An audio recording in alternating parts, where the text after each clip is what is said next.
Paz em Jesus seja contigo, Deus abençoe você, sua casa. É uma grande alegria estar aqui com você mais uma vez, para nós darmos continuidade ao estudo da revista da Escola Bíblica Dominical, revista esta que foi construída, editada, corrigida, publicada pela nossa CPAD, que é a Casa Publicadora das Assembleias de Deus do Brasil, que é a editora aí da nossa Convenção Geral, a CGADB, Convenção Geral das Assembleias de Deus do Brasil, e ela trouxe um tema extremamente necessário, sensível, delicado, polêmico, se nós formos de fato falar acerca da lição do texto em que vem aqui dando ênfase, né?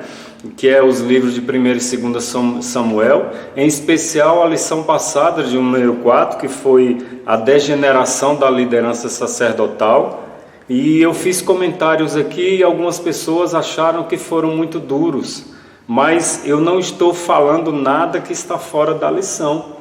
A lição que vem trazendo um alerta para as lideranças, para as pessoas, você, que exerce de alguma forma liderança dentro da estrutura da nossa igreja, Assembleia de Deus do Brasil, e as igrejas evangélicas de uma forma geral, que querem e usam a nossa revista como base da sua escola bíblica dominical. Então, a lição vem trazendo um alerta, vem ligando o sinal amarelo, por assim dizer, né? Atenção, cuidado. É interessante você prestar atenção no que você está fazendo, naquilo que você está dizendo, a forma como você está se comportando. E mais diretamente, a maioria das lições vai falar com a liderança, vai mostrar para a igreja que os líderes podem errar. A liderança da nossa igreja não está isenta do erro, pode errar sim, mas esta revista vem falando justamente assim, olha, você pode errar, mas não permaneça no erro. Você pode até falhar, mas não se acomode nesse contexto, nessa situação.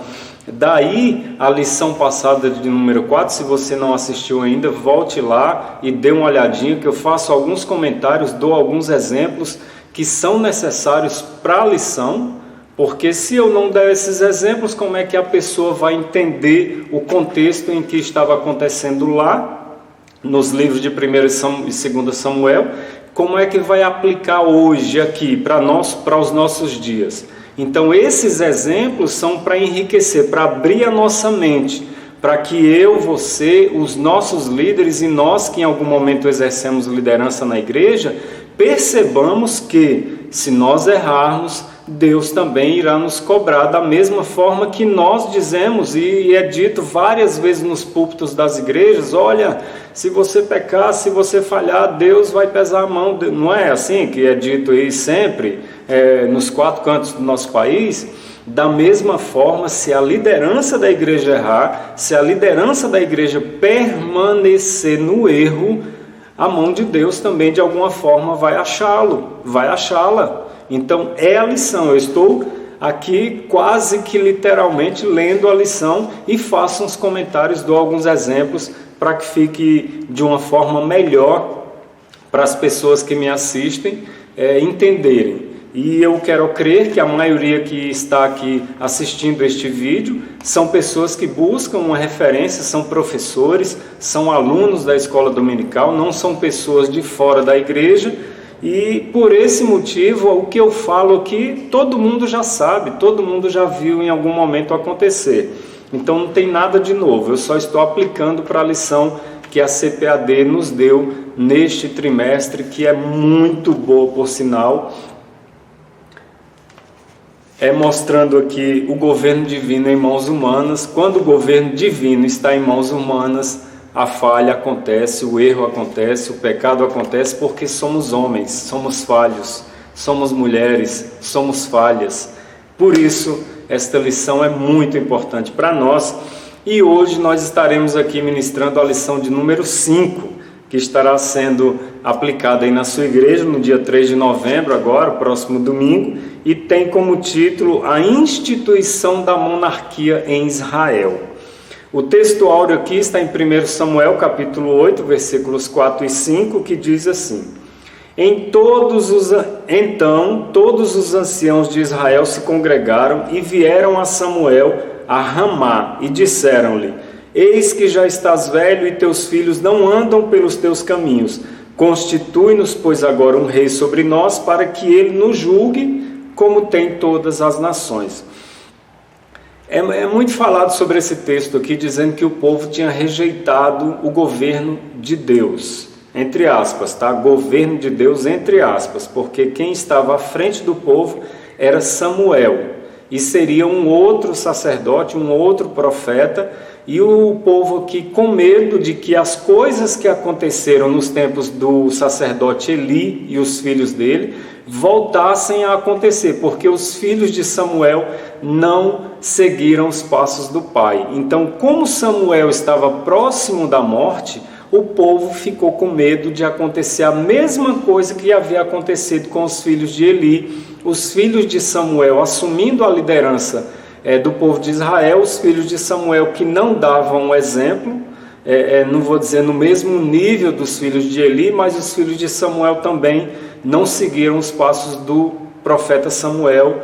Então o povo ficou com medo e pediu para que Samuel constituísse um rei, como as demais nações tinham, e esse rei julgaria, governaria, criaria normas, leis para que o povo não se dispersasse, para que o povo continuasse junto, unido, coeso, para que a bênção de Deus também continuasse sobre o povo. Então esse texto aqui, dependendo de quem for lê-lo, até hoje, às vezes que eu vi pessoas comentarem sobre ele, é sempre dizendo: o povo rejeitou a Deus, porque tem o texto que vai usar essa construção, na frase, que o povo rejeitou a Deus. Mas o povo que está preocupado, dizendo assim: poxa, vai acontecer tudo o que havia acontecido nos dias dos filhos de Eli, vai acontecer de novo depois que Samuel morrer, porque os filhos de Samuel não seguem os passos de Samuel. Então os filhos dele, nos governando, estando como regentes sobre nós, eles vão pecar como pecaram os filhos de Eli. Há essa preocupação aqui da parte do povo. Eu também enxergo este lado, não enxergo só o lado de que o povo rejeitou a Deus. Verdade prática: antes de tomar uma decisão, o crente precisa buscar a orientação de Deus para que não venha a sofrer dolorosas consequências. Então é claro que todas as vezes que nós formos tomar alguma decisão, fazermos alguma coisa que vai trazer alguma consequência para a nossa vida, para a nossa família, para o nosso contexto, nós temos que pensar, orar a Deus, pedir conselhos a Deus em uma direção, consultar o nosso pastor, você consulta o seu pastor, eu consulto o meu, e assim nós vamos enriquecer a nossa mente com informações para tomarmos a melhor decisão. Aqui a leitura bíblica em classe está em 1 Samuel capítulo 8, versículos 4 ao 7 e capítulo 10, versículos 1 ao 7.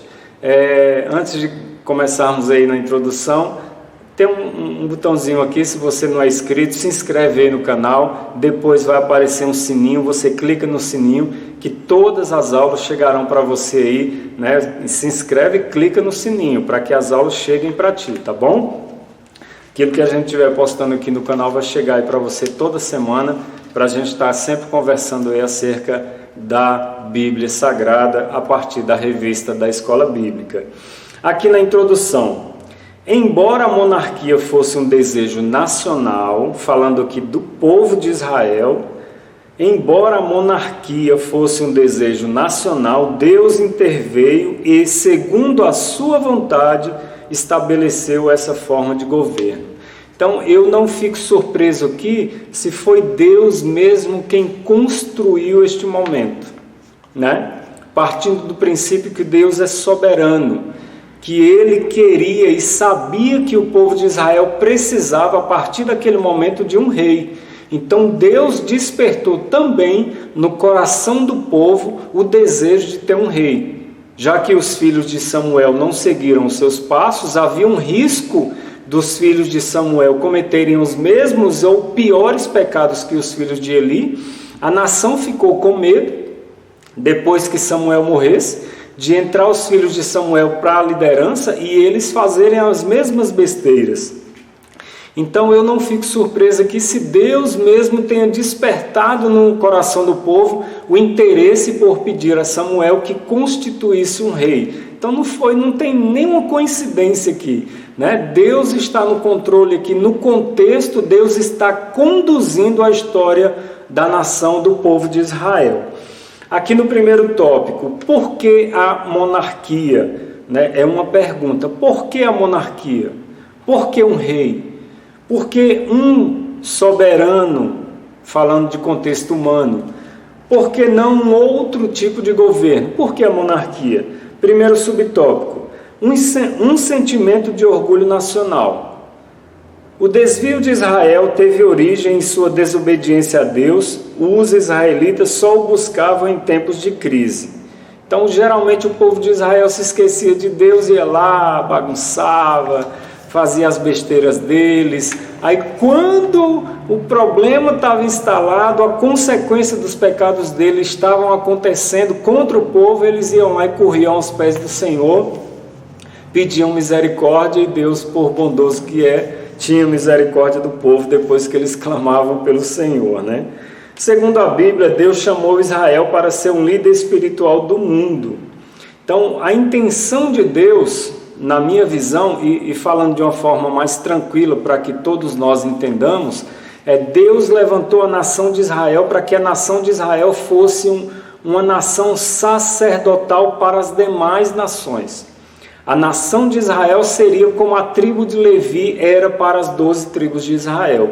A nação de Israel seria uma nação sacerdotal para o mundo. Então Deus constituiu, criou, levantou, formou a nação de Israel a partir de Abrão, para que a nação de Israel fosse uma nação sacerdotal. Mas Israel não entendeu isso, né? Infelizmente está toda aí a história no Antigo Testamento. Mas a nação enveredou pelo caminho das outras nações. Assim, por meio do orgulho nacional, os israelitas foram levados a pedir um rei. Orgulho nacional.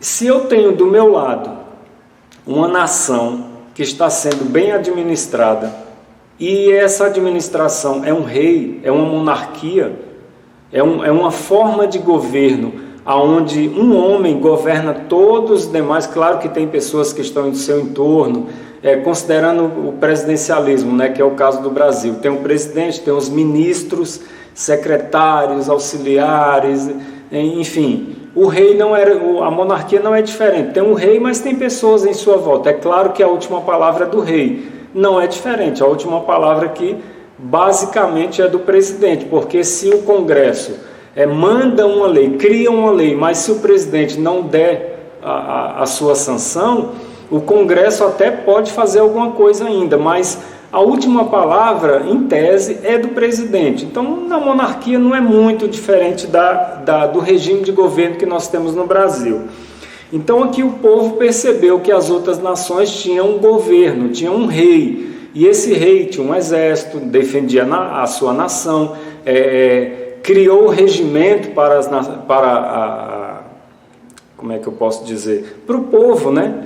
Questão do comércio, da pecuária, da agricultura, considerando que o povo vivia da terra mesmo. Olha, essa água aí é daquela tribo, esse rio aqui vocês dividem. Então o rei conduzia essas questões legais e normativas dentro dessas outras nações. Então Israel pediu, falou: Samuel, constitui para nós um rei, para que ele também governe sobre nós, como os demais nações têm os seus reis que governam sobre eles. E lá está dando certo. Então, falando de governo, lá está dando certo.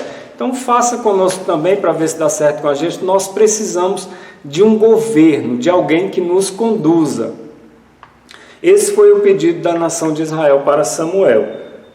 A gente só olha o lado dizendo que o povo abandonou a Deus e mas a gente tem que enxergar também esse lado que era o receio, o medo do povo mesmo de ter uma pessoa lá que não fosse segundo o coração de Deus e que trouxesse problemas também para eles.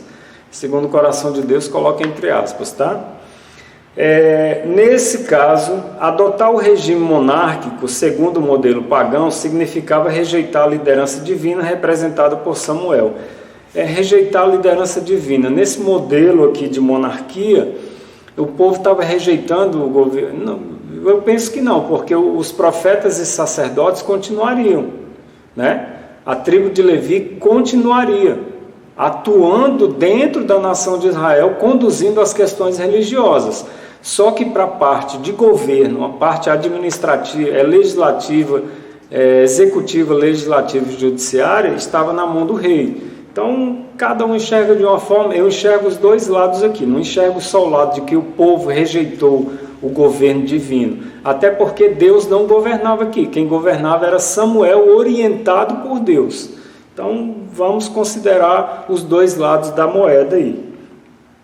Há perigo quando o povo de Deus deixa a sua verdadeira vocação para imitar as instituições terrenas. Embora seja bíblico cumprir nossas obrigações políticas e sociais, a vocação da igreja é espiritual, de fato. Eu já ouvi, eu já vi muita coisa acontecer, irmãos, então eu tenho exemplos aqui, 1 milhão. Eu já ouvi um pastor aqui do Distrito Federal, que conduz aí, é presidente de uma grande igreja aqui no Distrito Federal, numa reunião de obreiros, de pastores da igreja dele, dizer, olha, a minha empresa, ele governando, administrando a igreja do Senhor como se fosse empresa dele. Ele falou com essas palavras, a minha empresa funciona assim, a minha empresa funciona assado. Eu acredito que não tem nenhuma criança me assistindo, criança no que diz respeito à maturidade, e você já viu aí também no seu estado, na sua cidade, coisas ruins acontecerem dentro da igreja do Senhor. Aqui no Distrito Federal não é diferente. Eu já vi 1 milhão, eu tenho quase 30 anos que eu estou na igreja, 24, 25 anos. Então já vi muita coisa acontecer aqui, eu tenho exemplos maravilhosos como exemplos tristes, né? Infelizmente. Então eu não posso aplicar na minha cabeça a igreja do Senhor à minha empresa. Então eu vou governar a igreja do Senhor como se fosse uma empresa. Então temos que ter cuidado na hora que nós falamos sobre a igreja do Senhor, tá bom? Principalmente aqueles que estão à frente da igreja, porque, né, de acordo com o que eu falo, as pessoas vão me escutar e falar, esse irmão aí, esse pastor aí, esse líder aí, né? Temos que ter esse cuidado. Segundo subtópico, o fracasso dos filhos de Samuel. Este era o contexto dos israelitas. A arca da aliança não estava mais com o povo, havia ameaças constantes dos filisteus e os filhos de Samuel não andavam em caminhos retos. Então, as nações que estavam em volta de Israel sempre ameaçando. Naquela época lá era espada mesmo. O exército inimigo vinha e matava todo mundo. Então, se a nação de Israel não estivesse bem organizada, preparada, com um exército pronto para sair para defender a nação, as outras nações vinham e matavam todo mundo. Então, a preocupação do povo de Israel é esta, serem bem administrados, ter um exército bem organizado para defendê-los, para que o povo tivesse paz e segurança. Nesse sentido, o pedido dos anciãos tocou o coração do profeta, pois ele sabia que os seus filhos, Samuel sabia que os seus filhos não tinham condições morais nem espirituais para substituí-lo. Então, os filhos de Samuel seguiram, assim, em tese, o caminho dos filhos de Eli. Por consequência, Samuel cometeu o mesmo pecado de Eli. Ele não criou, ele não conduziu seus filhos de uma forma inteligente, falando assim, para nós hoje, que é muito falado isso, não criou os seus filhos nos caminhos do Senhor, porque os filhos dele não davam exemplo. O povo via aí, o povo vê, viu? O povo enxerga, o povo não é bobo não. Quem está lá está vendo tudo. A gente acha que não está, mas está sim. O povo sabe do que está acontecendo. Biblicamente não há problema em um filho de pastor vir a substituir o pai no ministério. Entretanto, isso não pode se dar por causa do amor paterno, mas pela vocação dada por Deus e confirmada pela Igreja de Cristo. Então, eu tenho um filho, por exemplo, Eu sou pastor presidente de um campo, de um ministério, e eu quero que meu filho assuma o meu lugar quando eu morrer, ou quando eu não tiver mais condições de pastorear como presidente. Meu filho pode não ter nenhuma chamada, pode querer fazer outra coisa, mas eu quero que ele seja, porque é a minha empresa. Aí é visão de empresário, aí não é visão de pastor, porque a igreja não tem dono, o dono da igreja é o Senhor. Então a visão de empresário é esta: eu vou passar a minha igreja, a minha empresa para o meu filho, porque é a minha herança para a minha família, para o meu filho, a minha herança que eu construí. É o campo, é 200 igrejas, é 50 igrejas, é minha, é minha, é minha. Isso é visão comercial, isso é visão de empresário, não é visão de pastor. A visão de pastor é: Deus vai levantar alguém para conduzir esta igreja que eu tenho presidido até hoje. Se for o meu filho, maravilha. Se não for, Deus levantará alguém. Então essa é a visão de pastor. A visão de empresário é: vou passar meu império para o meu filho, a minha herança para o meu filho. Então temos que ter cuidado, porque antes de qualquer coisa, se for o meu filho, tiver chamada, o filho tiver chamado de exemplo, for homem, não for moleque, não for um cabra sem vergonha, for homem, macho, aí o meu filho, e ele tiver chamada, e a igreja aprovar. É simples, mas se a igreja rejeita, o meu filho não dá exemplo, como os filhos de Eli, como os filhos de Samuel, e o povo rejeitando, eu vou acabar com a igreja vai rachar, vai dividir, vai faccionar, por minha culpa. Eu construí a igreja ao longo de toda a minha vida, aí no final da minha vida eu vou destruir a igreja que Deus me abençoou durante toda a minha vida. Então os papais aí que são pastores, cuidado, seu filho pode ter chamada, mas a maioria não tem. Pelo exemplo que eu tenho visto aí até hoje. A maioria, eu sou pastor e meu filho vai ser pastor. Não existe isso, irmão, não existe. Não vou falar aqui, mas tem muita coisa feia que a gente está vendo aí, meu Deus do céu. Escolher a monarquia naquele contexto era rejeitar o propósito divino. A visão do irmão, do escritor, eu não enxergo somente desta forma, tá? Escolher a monarquia naquele contexto era rejeitar o propósito divino. Quem disse que não foi Deus que construiu aquele momento? Para que houvesse uma monarquia, para que houvesse um rei em Israel? Quem disse? Eu não estava lá. Eu não conheço o que é que Deus estava fazendo, né, nos bastidores do contexto que aqui estava acontecendo. Foi algo deliberado do povo contra o plano estabelecido por Deus desde quando Israel ocupou a terra de Canaã. É preciso seguir essa diretriz no processo de sucessão de líderes. Então, assim, eu não vejo como rejeitar o propósito divino, porque a partir dali, na sequência, Deus levanta Davi. E a partir de Davi, casa de Davi, filho de Davi, não era dado nome a Jesus, assim, o Messias é da casa de Davi, filho de Davi, não era? Então, por que não o propósito de Deus? Eu enxergo por outro lado, eu enxergo com outro óculos, né, por assim dizer. Então, para considerar essas mudanças, é preciso seguir uma diretriz no processo de sucessão de líderes.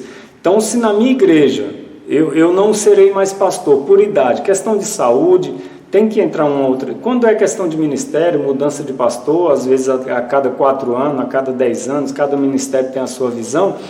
Aí o pastor presidente, né, com as pessoas que estão em sua volta, vão escolher uma pessoa para substituir aquele pastor. Então tem que ter uma forma de olhar, né? Tem que ter diretrizes, tem que ter cuidado nesse processo de mudança. Por exemplo, na minha igreja está num processo de mudança de pastor. O nosso pastor Wilson Donizete, foi para um outro campo, foi ser coordenador, dependendo do estado seria presidente de um campo. Ele foi coordenar uma cidade aqui do Distrito Federal, as igrejas que lá estão, e tem um pastor hoje como interino. Quando for em janeiro, ou ele permanece ou virá outro. Então, o nosso pastor presidente, o nosso coordenador aqui da nossa cidade, das igrejas aqui da minha cidade, que é Samambaia, no Distrito Federal, eles têm que perceber uma pessoa que tem um perfil semelhante ao do pastor que estava, para que ele dê continuidade ao trabalho. Porque se eu coloco um pastor que tem uma visão totalmente diferente do contexto da minha igreja, eu acabo com a igreja. Então tem que ter essa visão, esse cuidado, tem que orar a Deus, tem que pedir direção, mas tem que escolher uma pessoa que siga dando sequência ao processo de construção naquilo que diz respeito à igreja, para que não haja problema para a igreja, para o próprio pastor que virá, né, porque a igreja pode não se adaptar a ele, e, enfim, tem que ter muito cuidado. O processo de mudança sempre é delicado naquilo que diz respeito a pastores de igreja e lideranças de uma forma geral. Aqui no segundo tópico, a escolha de Saul como rei.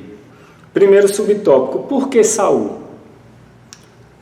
Quando lemos o livro de 1 Samuel, logo percebemos que o foco do autor sagrado é Davi. Então, não foi Deus quem escolheu esse momento para que houvesse essa mudança de uma liderança religiosa para uma liderança monárquica? Eu penso que foi Deus. Logo percebemos que o foco do autor sagrado é Davi e não Saul. Saul teve a oportunidade dele, mas não soube aproveitar. E Deus, enquanto Saul, mesmo no trono, presta atenção, vamos comentar mais aqui ainda. Saul estava como rei, mas Deus estava preparando Davi para assumir o lugar de Saul. Umas coisas assim belíssimas, extremamente complicadas, mas de uma sabedoria divina, né? Tem que ser Deus mesmo. Se Saul fosse o primeiro rei de Israel, por que o foco da narrativa não recaiu sobre ele? Em princípio, o foco está sobre Saul, né? No início da construção desse governo monárquico, o foco está sobre Saul, porque Davi aparece depois que Saul começa a vacilar. O texto bíblico vai começar a apontar para Davi depois que Saul começa a vacilar. Então, quando Saul vacila, então Deus já percebe, eu já vou começar a preparar o seu substituto. Então temos que perceber isso aí. O rei Saul foi ungido, entretanto ele reinou indiferente aos mandamentos divinos. O propósito do autor sagrado é contrastá-lo com Davi, um homem segundo o coração de Deus. É claro que quando Saul foi escolhido, eu vou lembrar aqui, o povo pediu um rei, o povo não pediu Saul, o povo pediu um rei. Quem escolheu Saul foi Deus. Leia direitinho aí o texto que você vai ver que Deus revelou a Samuel onde é que Saul estava, né? Toda essa questão aí. Então, o Saul não soube aproveitar porque ele não quis se submeter às normas, às leis que Deus já tinha estabelecido. E ele atropelou essas leis em momentos da sua vida enquanto rei, logo no começo do seu reinado. Então, a partir daí, Deus já começou a preparar Davi. Simples assim. Segundo subtópico, a unção era feita com azeite de oliva, a cerimônia simbolizava a investidura divina para o exercício do cargo. Então, a questão da unção aqui, lá no Antigo Testamento, é totalmente diferente. Teve até... Tem umas coisas assim que parece piada, né? É comédia. Porque teve um cidadão aí que tomou um banho de óleo aí, jogaram um monte de azeite em cima dele lá, dizendo que estava sendo ungido. Eu falei, meu Deus, como é que o povo é tão inocente e ainda segue um camarada desse aí? Para mim é palhaçada, poxa. Para mim não tem outro nome, é circo. É Hollywood, né?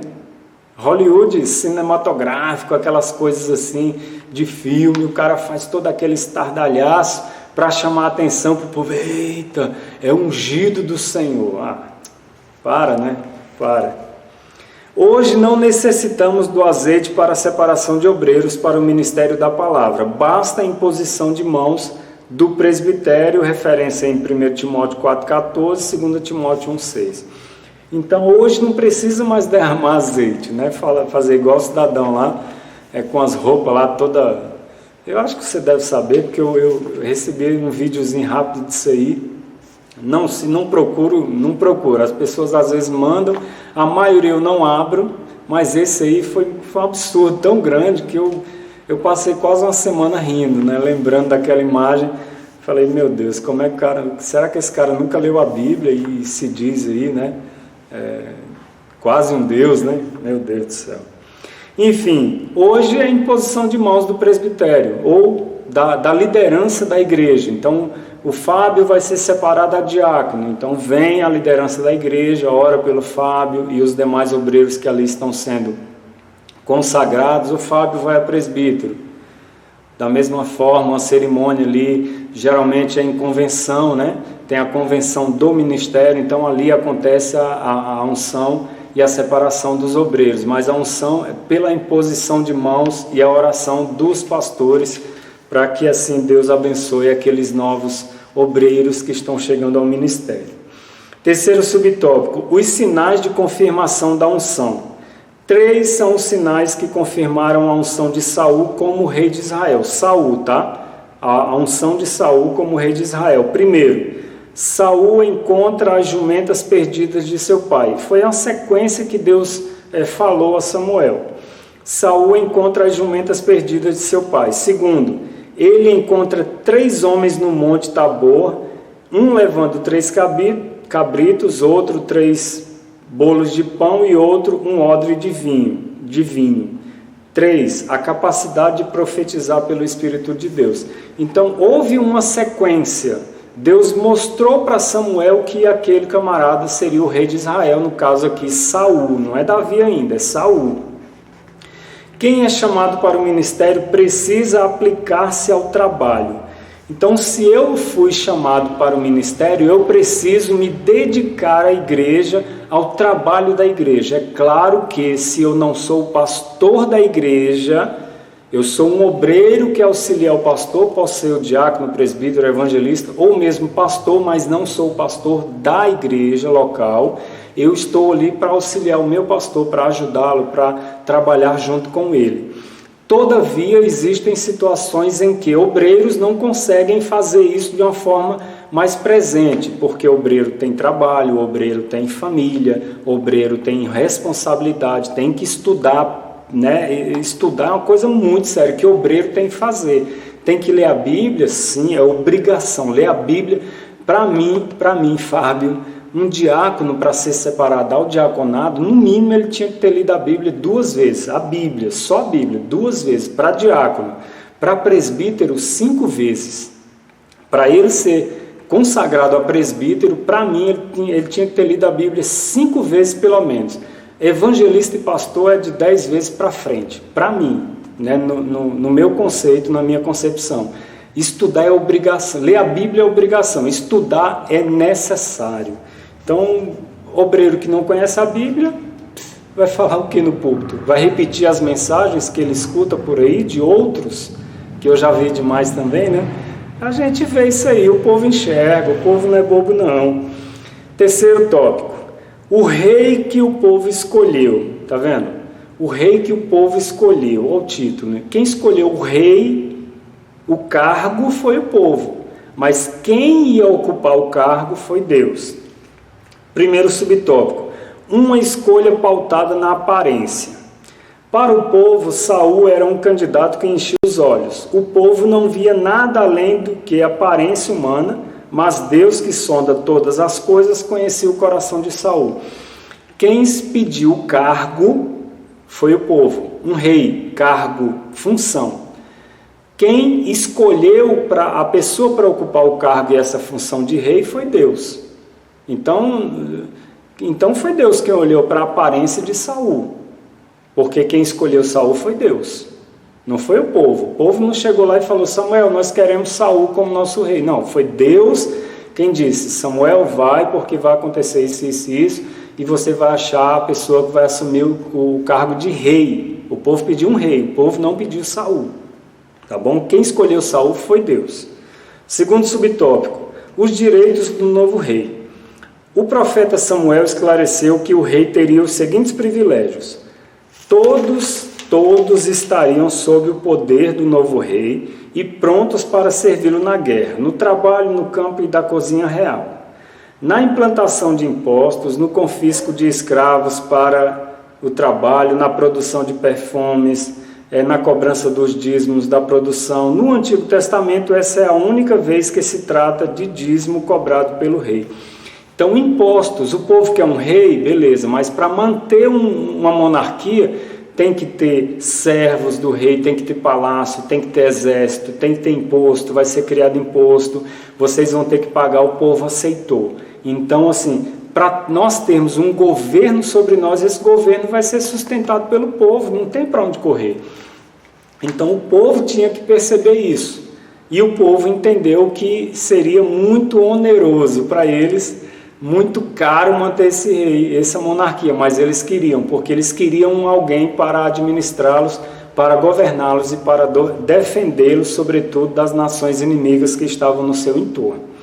Assim, as exigências descritas por Samuel faziam parte do novo sistema político que o povo tanto desejava, um padrão desenvolvido pelas nações gentílicas. Então, as nações que estavam em volta de Israel já tinham monarquia há muito tempo. Então, o povo de Israel não tinha um rei, demorou muito, mas eu penso que foi Deus quem foi construindo esse momento. Para quê? Para que Davi assumisse o trono, porque Deus, na sua presciência, na sua onisciência, ele já sabia que a partir de Davi sairia a linhagem ali para que o Messias viesse, para assim estabelecer um governo perfeito e eterno a partir de Jesus. Terceiro subtópico, o novo sistema político e o aspecto teológico. Neste novo modelo, a liderança seria centralizada na pessoa do rei. Sacerdotes e profetas representariam o conselho de Deus para o governo monárquico.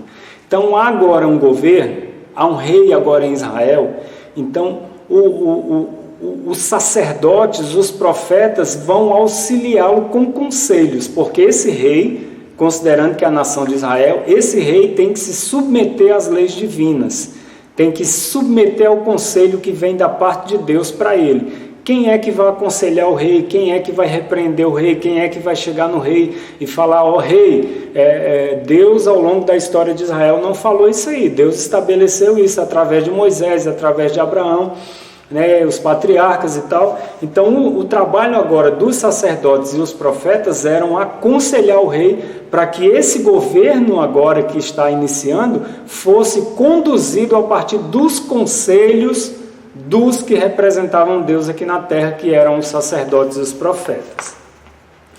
Aqui na conclusão, Deus é o Senhor da história, não tenho dúvida quanto a isso. Deus está ali nas entrelinhas da história, construindo aquilo que Ele sabe que vai ser o melhor para nós no futuro. Às vezes eu estou passando um momento muito difícil agora, alguma coisa na minha família, saúde, questão de emprego, estudos, estou desempregado, estou devendo, estou atribulado, mas Deus está no contexto ali, Deus não provoca isso. Pode acontecer, mas é raríssimo, tá bom? Quem provoca isso é a realidade social que a gente vive, de desemprego, de uns bilionários, outros miseráveis. Então essa discrepância social, esse capitalismo desesperador, todo mundo quer dinheiro, dinheiro, dinheiro. Então alguém vai ficar sem dinheiro, alguém vai ficar sem emprego, alguém vai ficar sem dinheiro para pagar suas contas, sustentar seus filhos, alguém vai ficar sem escola, alguém vai ficar sem hospital. Então, infelizmente, é esse contexto social que a gente vive, esse contexto de governo, inclusive governo federal, estadual, municipal. As diferenças são gritantes, né? Falando de classe A, B, C, D, né? Os miseráveis, os pobres, os quase ricos, classe média alta, classe alta, enfim. Deus é o Senhor da história, sim, mas Deus, na maioria das vezes, Deus não me tirou meu emprego para eu ficar desempregado, não. Deus não matou meu filho, Deus não colocou uma doença em mim, não, isso é coisa que acontece com gente. Jesus falou, olha, no mundo vocês terão aflições. A partir do pecado lá no Éden, se tornou uma coisa má, o mundo ficou mal, e esse mal aflige a humanidade. E Deus, através dessas coisas que acontecem conosco, Ele vai construindo, vai me ajudando a eu amadurecer, me abençoando, fazendo um milagre aqui, outro acolá, e eu vou percebendo Deus conduzindo as coisas, mesmo eu estando, né, neste corpo aqui corruptível, tendo em mim as obras da carne, como Paulo falou, e vivendo esse mundo de cão. Todo mundo querendo colhar e passa por cima de um trabalho, e Deus está ali trabalhando em mim, me ajudando a perceber, está me dando sabedoria para eu continuar conduzindo a minha família, mesmo passando momentos muito difíceis, a minha esposa ajudando, o marido ajudando, os filhos percebendo, aprendendo. Deus está nos ajudando e ajudando a construir a história para que o nosso Cristo volte, aí sim, quando Ele voltar a estabelecer o governo dele, aí o negócio vai mudar, não haverá choro, nem ranger de dentes, a gente vai estar aqui nesse mundo aqui maravilhosamente bem, no milênio, enfim, vamos embora.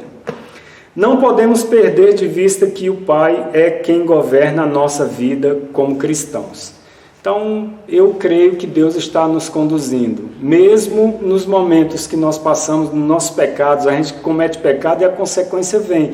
Mesmo aí, lembra que ainda que eu caia, Deus me levantará, ainda que eu peque, Deus não se esquecerá de mim, ainda que eu não seja aquele crentão todo, mas Deus vai me ajudar, Deus vai me dar força, não vai nos abandonar nunca, nós vamos para o céu morar com Ele, né?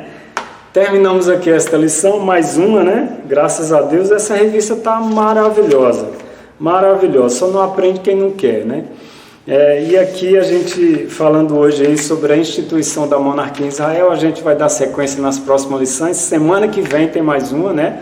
Que vai ser a lição de número 6, na próxima semana. Se inscreve aí, clica no sininho, dá um joinha e ore por mim. Eu preciso muito da sua oração. Minha família é carente da sua oração. Eu estarei orando por vocês. Deus abençoe. E vai ter um número do WhatsApp aí, lá no comecinho do vídeo. Se você, por algum motivo, quiser, é só do Zap, tá? Quiser mandar uma mensagem, entrar em contato comigo por algum motivo, eu estou aqui à sua disposição.